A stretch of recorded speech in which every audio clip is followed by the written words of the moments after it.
नमस्कार दोस्तों। डेट है आज की 2 नवंबर 2022 और स्वागत है आपका एडिटोरियल डिस्कशन में। 4 इश्यूज आज हम डिस्कस करेंगे। सबसे पहले एयर पोल्यूशन के अगेंस्ट फाइट में सबसे वीकेस्ट लिंक क्या है। दूसरे नंबर पे 2 फिंगर वेजाइनल टेस्ट के बारे में सुप्रीम कोर्ट ने एक अहम जजमेंट दिया है। टेस्ट बहुत ज़्यादा अनसाइंटिफिक है, रेग्रेसिव है, लेकिन फिर भी इसे फॉलो किया जाता है। C-295 एयरक्राफ्ट अब इंडिया में मैन्युफैक्चर होंगे, तो जो इंपॉर्टेंट बातें हैं इस आर्टिकल से निकालेंगे। वैसे तो इन्फॉर्मेशन भर भर के ये आर्टिकल है, काम की चीज़ें निकालेंगे। सबसे लास्ट में चौथा आर्टिकल मीडिया एथिक्स से डिस्कस करेंगे। चलिए डिस्कशन स्टार्ट करते हैं। First important article air pollution के अगेंस्ट फाइट में वीकेस्ट लिंक से संबंधित है। आप जीएस पेपर 3 के इस टॉपिक से आर्टिकल को रिलेट कर सकते हैं। क्या कंटेस्ट है? देखो, हर साल आप देखते हो दिल्ली और आसपास के इलाकों में एयर पोल्यूशन काफ़ी ज़्यादा बढ़ जाता है, यानी हवा की जो क्वालिटी है वो काफ़ी ज़्यादा खराब हो जाती है। इस साल भी ऐसा ही हो रहा है, जिसका देखो मेन तो रीज़न है स्टबल बर्निंग। किसान राइस की मतलब धान की कटाई करने के बाद जो वेस्ट बचता है उसको जलाते हैं, जिसकी वजह से एनसीआर में पोल्यूशन बढ़ जाता है। ये तो है, लेकिन इसके अलावा राइटर इस आर्टिकल में फोकस करते हैं एक और वीकेस्ट लिंक है पोल्यूशन के अगेंस्ट लड़ाई में। देखो, जो इंडिया में इन्वायरमेंट को रेगुलेट करने के लिए कंट्रोल बोर्ड है ना, जैसे state pollution control board state level पे और national pollution control board national level पे, इसके अलावा पोल्यूशन कंट्रोल कमेटी ये यूनियन टेरिटरीज में है। ये सब इन्वायरमेंट को रेगुलेट करने वाली फ्रंटलाइन ऑर्गेनाइजेशंस हैं हमारे देश में। मेनली देखो, इन सब रेगुलेटर्स का प्राइमरी रोल है पॉइंट सोर्सेज, जैसे देखो इंडस्ट्रीज, पावर प्लांट्स, इन सब से जो एमिशन होता है ना उसको रेगुलेट करना, ताकि अर्बन और रूरल एरियाज में एयर पोल्यूशन को कंट्रोल किया जा सके।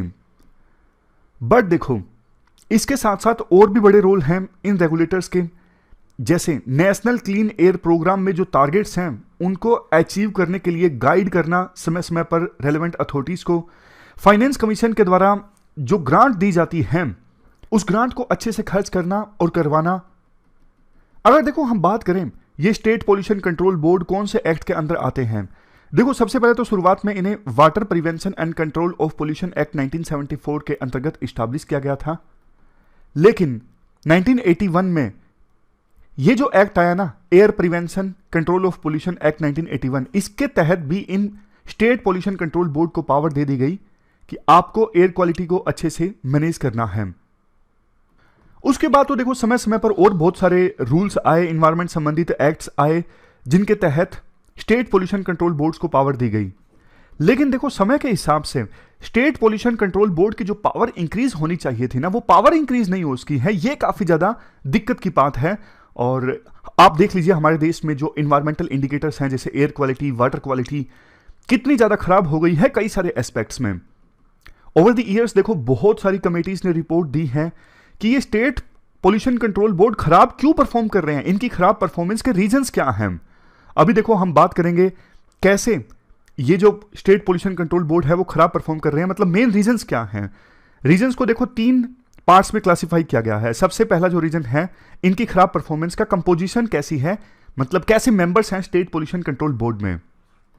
मल्टी मेंबर बॉडीज होती हैं स्टेट पोल्यूशन कंट्रोल बोर्ड, जिनको हेड किया जाता है चेयरपर्सन और मेंबर सेक्रेटरी के द्वारा। इस बॉडी में मेंबर्स के द्वारा जो भी फैसले लिए जाते हैं, जो भी डिसीजंस लिए जाते हैं, पॉलिसीज बनाई जाती हैं, उसके आधार पर स्टेट पोल्यूशन कंट्रोल बोर्ड की डे टू डे जो फंक्शनिंग है वो कैरी आउट की जाती है। बट देखो दिक्कत ये है कि ये जो मल्टी मेंबर बॉडी है ना स्टेट पोल्यूशन कंट्रोल बोर्ड, इसमें काफी सारे मेंबर्स ना लोकल अथॉरिटी से, इंडस्ट्री से, पब्लिक सेक्टर कॉर्पोरेशन से यानी पीएसयू से भी आते हैं। तो आप एक बात बताइए, कन्फ्लिक्ट ऑफ इंटरेस्ट आया या नहीं आया? बहुत बार तो हम देखते हैं लोकल अथॉरिटीज, पीएसयूज या फिर इंडस्ट्रीज यही तो पोल्यूशन एमिट करते हैं। अब उन्हीं के रिप्रेजेंटेटिव अगर स्टेट पोल्यूशन कंट्रोल बोर्ड के मेंबर रहेंगे तो फिर वो रेलेवेंट एक्शन नहीं ले सकेंगे जो जरूरी है, क्योंकि उनकी पेरेंट ऑर्गेनाइजेशन ही पोल्यूशन को एमिट कर रही है। उसी प्रकार से देखो साइंटिस्ट, मेडिकल प्रैक्टिशनर, एकेडमिक्स, इनकी संख्या बहुत कम रहती है स्टेट पोल्यूशन कंट्रोल बोर्ड में, ओनली 7% ऑफ बोर्ड मेंबर्स हैं। और इससे भी ज्यादा चिंता की बात यह है, देखो स्टैट्यूटरी रिक्वायरमेंट ये है, मतलब एक्ट बोलता है कि ना जितने मेंबर्स होते हैं स्टेट पोल्यूशन कंट्रोल बोर्ड में, उसमें से कम 2 मेंबर तो ऐसे होने चाहिए जिनको एयर क्वालिटी मैनेजमेंट की नॉलेज है या एक्सपीरियंस है। बट इसकी भी धज्जियां उड़ाई जाती हैं, इस प्रोविजन को फॉलो नहीं किया जाता है। राइटर सजेस्ट ये करते हैं state pollution control board multi disciplinary expertise वाली बॉडी होनी चाहिए, अलग अलग फील्ड से एक्सपर्ट इस बॉडी में शामिल हो, ऐसा प्रोविजन होना चाहिए। अगर देखो एक्सपर्टीज की कमी रहेगी मेंबर्स में, या फिर रिप्रेजेंटेशन जो है वो वेरियस फील्ड से नहीं होगा, तो फिर अच्छे से पॉलिसी नहीं बना सकेगा ये बोर्ड और फंक्शनिंग अच्छे से कैरी आउट नहीं की जा सकेगी। अब नेक्स्ट रीजन की तरफ आते हैं। देखो स्टेट पोल्यूशन कंट्रोल बोर्ड में जो लीडरशिप है ना, जैसे चेयरपर्सन और मेंबर सेक्रेटरी, ये फुल टाइम टेन्योर नहीं एंजॉय करते। बहुत बार ऐसा होता है, बहुत जल्दी इन्हें हटा दिया जाता है। जैसे एक बार तो छत्तीसगढ़ के जो चेयरमैन थे स्टेट पोल्यूशन कंट्रोल बोर्ड के, उनको 18 दिनों के अंदर हटा दिया गया। हरियाणा और यूपी में मेंबर सेक्रेटरी को सिर्फ 15 दिनों के अंदर हटा दिया गया। बहुत बार चेयरपर्सन या फिर मेंबर सेक्रेटरी का कार्यकाल सिर्फ 1 साल से भी कम का होता है। देखो इतना कम समय मिलेगा, इतने समय में तो वो अपना मैंडेट ही नहीं समझ पाते कि हमें काम क्या करना है। तो ऐसी सिचुएशन में वो long term planning, strategic intervention या फिर इफेक्टिव एग्जीक्यूशन कैसे करेंगे, ये सोचने वाली बात है। अब बात करते हैं तीसरे रीजन की।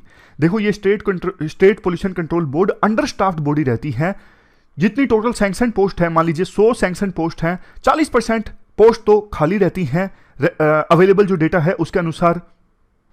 राइटर कहते हैं देखो कई सारे राज्यों में, फॉर एग्जांपल झारखंड में टेक्निकल पोजीशंस में कितनी वैकेंसीज खाली हैं, 84%। बिहार और हरियाणा में टेक्निकल पोजीशंस में कितनी वैकेंसी खाली हैं, 75%। जब देखो इतनी सारी वैकेंसीज तो खाली रहेंगी, तो कैसे स्टेट पोल्यूशन कंट्रोल बोर्ड अपना काम चला सकेगा। जैसे देखो इंडस्ट्री की कंप्लायंस इंश्योर करनी है, मतलब ये इंश्योर करना है कि इंडस्ट्रीज ज़्यादा तो एमिशन नहीं कर रही हैं। अगर वायलेशन के अगेंस्ट एक्शन लेना है, मान लीजिए पता लग गया कोई इंडस्ट्री ज़्यादा कार्बन एमिट कर रही है, तो उसके खिलाफ एक्शन लेना है, स्टैंडर्ड सेट करने हैं। कैसे स्टेट पोल्यूशन कंट्रोल बोर्ड काम करेगा अगर इतनी वैकेंसीज खाली रहेंगी। छानबीन अच्छे से नहीं हो सकेगी, वर्कलोड बहुत ज़्यादा बढ़ जाएगा। ज़्यादा बढ़े हुए वर्कलोड में फिर वैसा ही काम होगा, क्वालिटी वाला काम नहीं होगा, और यही अभी हो रहा है। तभी तो बोला जाता है कि एयर पोल्यूशन के अगेंस्ट फाइट में स्टेट पोल्यूशन कंट्रोल बोर्ड अभी सबसे बड़ा वीकेस्ट लिंक है। अगर हमें वो लड़ाई जीतनी है, अगर हमें पोल्यूशन को कम करना है, तो हमें सबसे पहले स्टेट पोल्यूशन कंट्रोल बोर्ड के कामकाज पर ध्यान देना होगा, इस बॉडी को मजबूत बनाना होगा। तो ये पूरा आर्टिकल हमने डिस्कस किया स्टेट पोल्यूशन कंट्रोल बोर्ड से संबंधित। चलते हैं आगे। इसके बाद नेक्स्ट आर्टिकल देखो 2 फिंगर टेस्ट से संबंधित है। आर्टिकल में हम डिस्कस करेंगे कैसे इस 2 फिंगर टेस्ट की वजह से रेप विक्टिम्स को बहुत ज्यादा ट्रामा फेस करना पड़ता है, और सुप्रीम कोर्ट की अभी जजमेंट क्या आई है इस इश्यू के ऊपर। आप जीएस पेपर 2 के इस टॉपिक से आर्टिकल को रिलेट कर सकते हो। सबसे पहले बात करते हैं ये 2 फिंगर टेस्ट है क्या। देखो 2 फिंगर टेस्ट एक बहुत ही ज्यादा रिग्रेसिव प्रैक्टिस है, जिसे आज के समय में बिल्कुल नहीं फॉलो किया जाना चाहिए, टोटली अनसाइंटिफिक है। लेकिन तमाम तरह की गाइडलाइंस के बावजूद अभी भी कहीं कहीं इस टेस्ट को परफॉर्म किया जाता है। क्या होता है इस टेस्ट में, जैसे देखो किसी लड़की ने एलिज किया कि मेरा रेप हुआ है, तो मेडिकल एग्जामिनेशन में ना वेजाइना में 2 फिंगर्स को इंसर्ट किया जाता है और वेजाइना की लैक्सिटी मतलब लूजनेस को चेक किया जाता है। एजम्पशन ये होती है, जो कि बहुत ज़्यादा गलत है, अगर कोई महिला सेक्सुअल इंटरकोर्स की आदी है ना, सेक्सुअल इंटरकोर्स की आदत है, क्योंकि 2 फिंगर्स इंसर्ट करके ये पता लगाया जाता है वेजाइना में कितनी लूजनेस है, तो उससे पता लग जाता है कि वो महिला सेक्सुअल इंटरकोर्स की आदी है, मतलब आदत है या फिर नहीं है। तो उससे ये एज्यूम किया जाता है कि अगर कोई महिला सेक्सुअली एक्टिव है तो उसका रेप नहीं किया जा सकता। तो मतलब बहुत ही ज़्यादा अनसाइंटिफिक रिग्रेसिव सोच है। इसीलिए तमाम तरह की गाइडलाइंस हैं इस टेस्ट को बैन करने की, बावजूद इसके ये टेस्ट अभी भी फॉलो किया जा रहा है। और अब जाके सुप्रीम कोर्ट ने इस इशू पर काफ़ी सख्त रुख अख्तियार किया है। देखो आप एक चीज़ समझते हो, जो रेप सर्वाइवर होते हैं ऑलरेडी वो इतना ज़्यादा ट्रामा फेस करते हैं, रेप के दौरान इतना कुछ गलत होता है, उसके बाद भी जब वो समाज को बताते हैं, रेप सर्वाइवर के द्वारा समाज को बताना कि रेप हुआ है, आपको भी पता है कितना ज़्यादा मुश्किल होता है। लेकिन उसके बाद अपनी बात को सही साबित करने के लिए इस प्रकार से 2 फिंगर टेस्ट होता है। तो ये तो वही वाली बात हो गई कि रेप सर्वाइवर को आप रिपीटेड ट्रामा झेलने को मजबूर कर रहे हो। सुप्रीम कोर्ट ऑफ इंडिया ने अब जाके ये बोला है कि अगर कोई two finger test, vaginal test perform करता है ना, तो उसे मिसकंडक्ट का गिल्टी माना जाएगा। अगर कोई ऐसा करता है तो उसे मिसकंडक्ट का गिल्टी माना जाएगा, अपराधी माना जाएगा। जिस बेंच ने ये वर्डिक्ट दिया उसको लीड कर रहे थे chief justice of India DY Chandrachud. उन्होंने कहा कि देखो, ये टू फिंगर वेजाइनल टेस्ट जो है इसका कोई साइंटिफिक आधार नहीं है। ये टेस्ट ना तो ये साबित करता है कि रेप हुआ है और ना ही ये साबित करता है रेप नहीं हुआ है। लेकिन इस टेस्ट के कारण प्राइवेसी बहुत ज़्यादा वायलेट हो जाती है, डिग्निटी बहुत ज़्यादा वायलेट हो जाती है महिला की। और देखो, ये तो पैट्रियार्कल सोच को बताता है ना, कि मतलब इस टेस्ट से ये पता लगाया जाता है क्या महिला सेक्सुअली एक्टिव है, और उसकी सहायता से फिर ये कंक्लूजन निकाला जाता है कि सेक्सुअली एक्टिव महिला का रेप नहीं किया जा सकता। ये पैट्रियार्कल सोच है। जब देखो 2012 में निर्भया केस हुआ था ना, तो उसके बाद इंडियन एविडेंस एक्ट में ये बदलाव किया गया था और क्लियरली कहा गया था, आपने मूवी देखी होगी ना पिंक मूवी में अमिताभ बच्चन वकील है, तापसी पन्नू, उन्होंने आरोप लगाया था रेप का। तो बाद में कोर्ट में अमिताभ बच्चन ये साबित करते हैं कि जो विक्टिम है उनका कैरेक्टर कैसा है, इससे कोई लेना देना नहीं है रेप का। तो उसी प्रकार की चीज़ ना 2013 में आई थी। इंडियन एविडेंस एक्ट के सेक्शन 53A में ये कहा गया था साफ तौर पर, विक्टिम के कैरेक्टर का, पास्ट सेक्सुअल एक्सपीरियंस का कोई लेना देना नहीं है अभी जो सेक्सुअल ऑफेंस हुआ है उससे। मतलब अभी सेक्सुअल ऑफेंस जो हुआ है महिला के अगेंस्ट, उसको ये कह के नकारा नहीं जा सकता कि पास्ट में महिला का कैरेक्टर ऐसा रहा है, पास्ट में महिला सेक्सुअली एक्टिव थी। कंसेंट का इशू जरूरी है। उसी पिंक मूवी में अमिताभ बच्चन बार बार कंसेंट पर फोकस करते हैं। इसके बाद ministry of health and family welfare ने भी गाइडलाइंस इशू की थी कि इस टू फिंगर वेजाइनल टेस्ट को ना कंडक्ट किया जाए। बट देखो, बावजूद इसके, अब आपको पता है इंडियन एविडेंस एक्ट में साफ तौर पे बोला गया, ministry of health and family welfare के द्वारा साफ तौर पे बोला गया, लेकिन अभी भी मेडिकल एग्जामिनेशन में काफ़ी बार डॉक्टर्स ये टेस्ट परफॉर्म कर लेते हैं। तो मतलब बात जो है वो ग्राउंड लेवल तक पहुंची नहीं है। बहुत बार बोलते हैं ना कि अपर लेवल पे बदलाव हो जाता है, लेकिन बात ग्राउंड लेवल तक जो एग्जीक्यूटर हैं उन तक पहुंचती नहीं है। वैसा ही कुछ हो रहा है। तो अभी सुप्रीम कोर्ट ने ये कहा है कि आप मेडिकल करिकुलम में इसे हटा दो ना, स्टूडेंट्स को अवेयर किया जाए, जो मेडिकल के स्टूडेंट्स हैं उन्हें शुरू से ही अवेयर किया जाए कि ये टेस्ट नहीं परफॉर्म करना है। अभी वो चीज़ें अभी हो नहीं रही हैं। देखो, हमारे देश में ना बहुत सारे रेप के तो केसेस ऐसे होते हैं जिनकी रिपोर्टिंग ही नहीं होती, और रेप के केसेस में कन्विक्शन रेट भी बहुत कम होता है। तो अब समय आ गया है कि सरकार, पुलिस स्टेशन सरकार के अंदर ही आते हैं। ये सब जो भी रेलेवेंट अथॉरिटीज़ हैं ना, वो इन केसेस को काफ़ी ज़्यादा सेंसिटिविटी से टैकल करें बिना किसी डिस्क्रिमिनेशन के, और ये इंश्योर करें विक्टिम्स को जल्द से जल्द जस्टिस मिले और उनकी डिग्निटी किसी प्रकार से वायलेट ना हो। तो ये पूरा आर्टिकल हमने डिस्कस किया। चलते हैं आगे। अब देखो, नेक्स्ट आर्टिकल तो C295 और इंडियन एयरक्राफ्ट इंडस्ट्री से संबंधित है।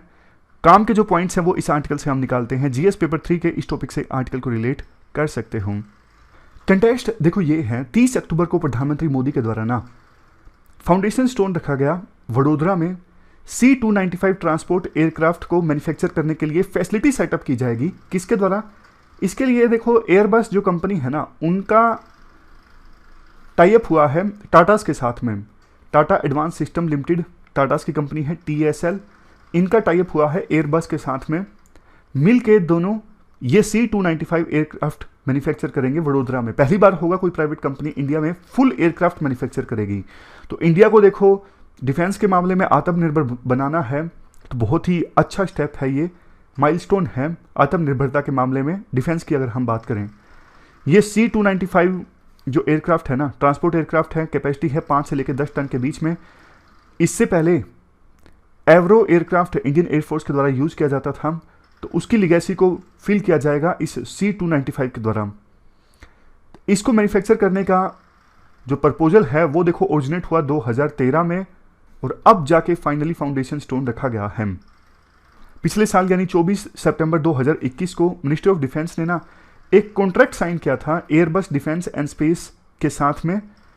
कॉन्ट्रैक्ट था 21,935 करोड़ का। ये सब डिटेल्स आपको याद रखने की आवश्यकता नहीं है, लेकिन पता इससे ये लगता है कि जो एयरक्राफ्ट मैन्युफैक्चर होंगे ना यहाँ पे, उनको इंडियन एयरफोर्स के द्वारा परचेज किया जाएगा, क्योंकि ये सिविलियन एयरक्राफ्ट नहीं है, ये डिफेंस में यूज होने वाले एयरक्राफ्ट है, तो इंडियन एयरफोर्स के द्वारा इन्हें परचेज किया जाएगा। और देखो वो समय भी दूर नहीं, अभी तो देखो जो ये सिविलियंस पर्पजेज के लिए जो प्लेन यूज होते हैं ना, जिसमें आपने यात्रा की होगी या बहुत से लोगों ने अभी नहीं भी की होगी, भारत दर्शन के दौरान आप यात्रा करोगे प्लेन्स में, तो वो प्लेन अभी इंडिया में मैन्युफैक्चर नहीं होते हैं।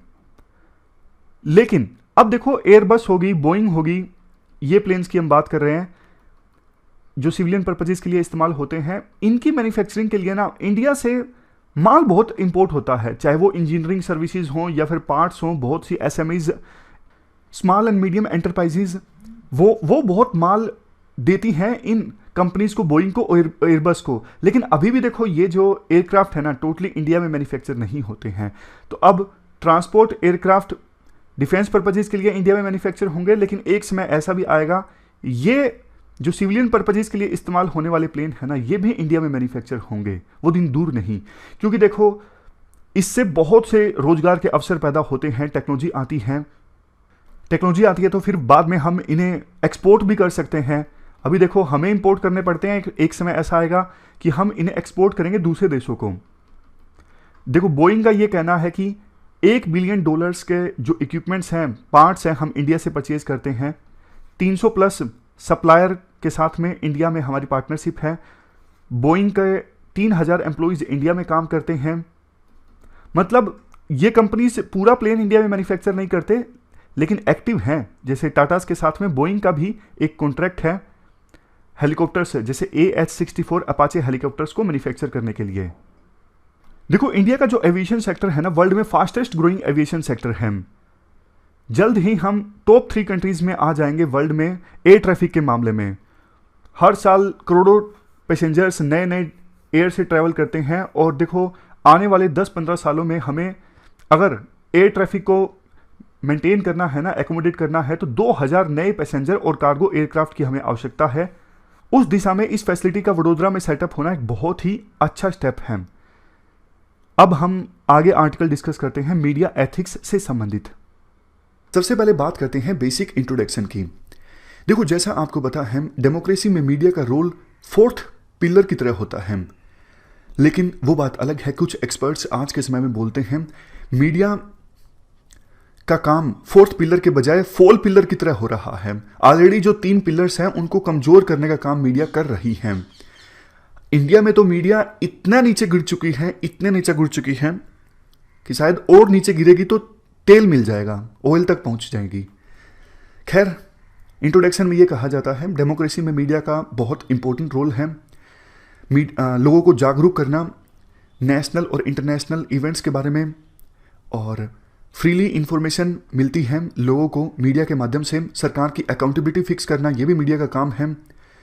मीडिया को फ्रीडम हासिल है देश के संविधान के आर्टिकल 19 सेक्शन 1 क्लास A से।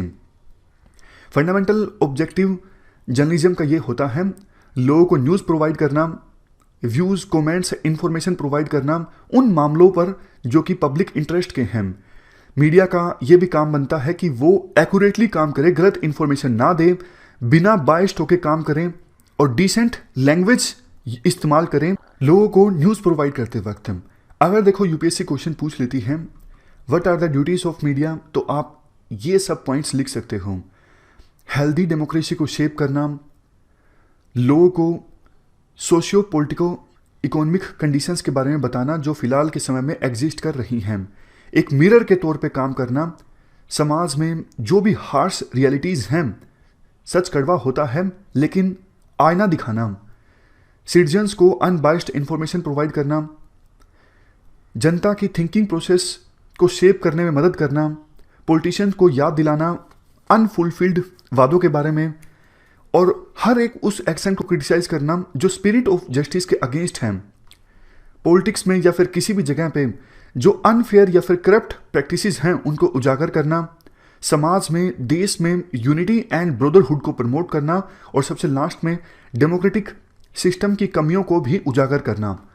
ये सब ड्यूटीज़ हैं मीडिया की। ये सब देखो कोर प्रिंसिपल्स हैं जर्नलिज्म के। सबसे पहले ट्रूथ एंड एक्यूरेसी, दूसरे नंबर पे इंडिपेंडेंस, इंडिपेंडेंट होकर काम करना चाहिए जर्नलिस्ट को, बिना किसी के दबाव में आए, ना तो अपनी ऑर्गेनाइजेशन के दबाव में आए। कई बार देखो न्यूज चैनल्स भी जर्नलिस्ट को, रिपोर्टर्स को दबाने की कोशिश करते हैं कि आप ये मत कवर कीजिए, तो ये मीडिया एथिक्स के अगेंस्ट है, जर्नलिज्म के कोर प्रिंसिपल्स के अगेंस्ट है। जर्नलिस्ट को हर एक न्यूज़ को वेरीफाई करना चाहिए। इसके अलावा फेयरनेस एंड इम्पार्शियलिटी, सभी लोगों को इक्वल अधिकार दिया जाए बोलने का। काफ़ी बार मीडिया देखो क्या करता है, एक तरफा न्यूज़ कवर करता है, और इवन काफ़ी बार तो डिबेट भी एक तरफा होती है। मीडिया जो दिखाना चाहता है, सिर्फ उसी व्यूज़ से इत्तेफाक रखने वाले गेस्ट को इनवाइट किया जाता है, और अगर बाकी आ भी जाते हैं तो उन्हें बोलने का मौका नहीं दिया जाता। नेक्स्ट है ह्यूमैनिटी, और सबसे लास्ट में अकाउंटेबिलिटी। तो ये सब जर्नलिज्म के कोर प्रिंसिपल्स हैं। अगर यूपीएससी पूछ लेती है कि जर्नलिज्म के कोर प्रिंसिपल्स क्या हैं, तो आप ये 5 याद रख लीजिए। ट्रूथ एंड एक्यूरेसी, जो न्यूज़ प्रेजेंट की जाती है वो फैक्ट्स के आधार पर होनी चाहिए, एविडेंस के आधार पर होनी चाहिए। दूसरे नंबर पे इंडिपेंडेंस, तीसरे नंबर पे फेयरनेस एंड इम्पार्शियलिटी, इसके बाद ह्यूमैनिटी, और सबसे लास्ट में अकाउंटेबिलिटी। काफ़ी बार देखो यूपीएससी इश्यूज़ भी पूछ लेती है कि मीडिया इंडस्ट्री में कौन कौन से इश्यूज़ हैं जिनको एड्रेस करने की आवश्यकता है। तो इश्यूज़ आप बता सकते हो, जैसे पेड न्यूज़ का इशू है, पैसे लेके मीडिया न्यूज़ छाप देती है या फिर न्यूज़ दिखाती है। करैक्टर असैसिनेशन का इशू है, किसी पर्सन का करैक्टर पूरी तरह से असैसिनेट कर दिया जाता है, मीडिया ट्रायल चलता है। अब देखो ये कौन फैसला करेगा कि किसी पर्सन ने अपराध किया है या फिर नहीं किया है, ये फैसला जुडिशरी को करना है ना।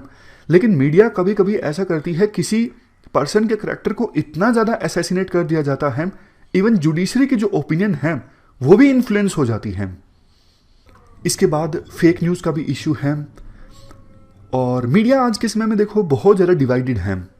कुछ न्यूज़ चैनल्स ऐसे हैं जो गवर्नमेंट के इशारों पर काम करते हैं, मतलब ऐसी न्यूज़ दिखाते हैं जो गवर्नमेंट को फेवर करती हैं, और कुछ मीडिया चैनल्स ऐसे हैं जो एक तरफा सरकार के अगेंस्ट बोलते हैं। कोई भी बात हो बिल्कुल ऐसे प्रेजेंट करते हैं जैसे सरकार तो कुछ सही कर ही नहीं रही है, सरकार सब कुछ गलत ही कर रही है। तो ऐसा नहीं होना चाहिए। बैलेंस्ड अप्रोच मीडिया आउटलेट्स को अपनाने की आवश्यकता है, क्योंकि देखो जैसा हमने शुरुआत में डिस्कस किया, सरकारें आती जाती रहती हैं, बट मीडिया का काम डेमोक्रेसी में बहुत ज़्यादा इम्पोर्टेंट है। इसके बाद एक जो इशू है वो है code of ethics and broadcasting standards laid down by NBA. NBA यानी नेशनल ब्रॉडकास्टर एसोसिएशन, इन्होंने कुछ गाइडलाइंस रखी हैं मीडिया चैनल्स के लिए, जैसे ensure impartiality and objectivity in reporting, ensure neutrality, ensure that when reporting on crime that crime and violence are not glorified. आपने नहीं देखा, काफ़ी बार इवन दाऊद इब्राहिम जिसने इतने ज़्यादा अपराध किए हैं, बॉम्ब ब्लास्ट का आरोप है, ऐसे लोगों को भी मीडिया के द्वारा ग्लोरीफाई करके दिखाया जाता है। डोन गाड़ियों का काफिला साथ चलता है, मतलब क्या संदेश आप देना चाहते हो जनता को। इसके बाद कुछ और पॉइंट्स, महिलाओं के अगेंस्ट और बच्चों के अगेंस्ट अगर आप क्राइम और वायलेंस को रिपोर्ट कर रहे हो, सावधानी बरतिए, डिस्क्रिशन बरतिए। सेक्स और नग्नता को आप मत दिखाइए, प्राइवेसी इंश्योर कीजिए, नेशनल सिक्योरिटी को खतरे में मत डालिए। आपको याद होगा 2008 में जब मुंबई में हमला हुआ था, तो उसके बाद आतंकवादियों को जो लोग डायरेक्शंस दे रहे थे पाकिस्तान में बैठे, वो इंडिया के मीडिया चैनल्स को देख देख कर बता रहे थे कि आपके होटल के ऊपर अब एनएसजी आ गई है, ये सब चीज़ें। इवन आपको इतना भी याद होगा, शायद 2015 की ये बात है, पठानकोट पर जब अटैक हुआ था, पठानकोट एयरबेस में जब अटैक हुआ था, तो एनडीटीवी चैनल पर आरोप लगा था कि उस समय भी उन्होंने थोड़ी लाइव रिपोर्टिंग की थी और उनके खिलाफ बाद में कार्रवाई भी की गई थी। एक दिन के लिए न्यूज नहीं चलेगा एनडीटीवी, ऐसा कुछ सरकार ने निर्णय दिया था। उसके बाद काफ़ी क्रिटिसिज्म हुआ था, तो सरकार ने अपना निर्णय वापस ले लिया था। इसके बाद आप अंधविश्वास को नहीं प्रमोट करोगे, और सबसे लास्ट में स्टिंग ऑपरेशंस अगर आपको कंडक्ट करने हैं तो पूरी जिम्मेदारी से आप स्टिंग ऑपरेशंस को कंडक्ट करोगे। इस डिस्कशन में फिलहाल इतना ही है। Thank you very much for discussion.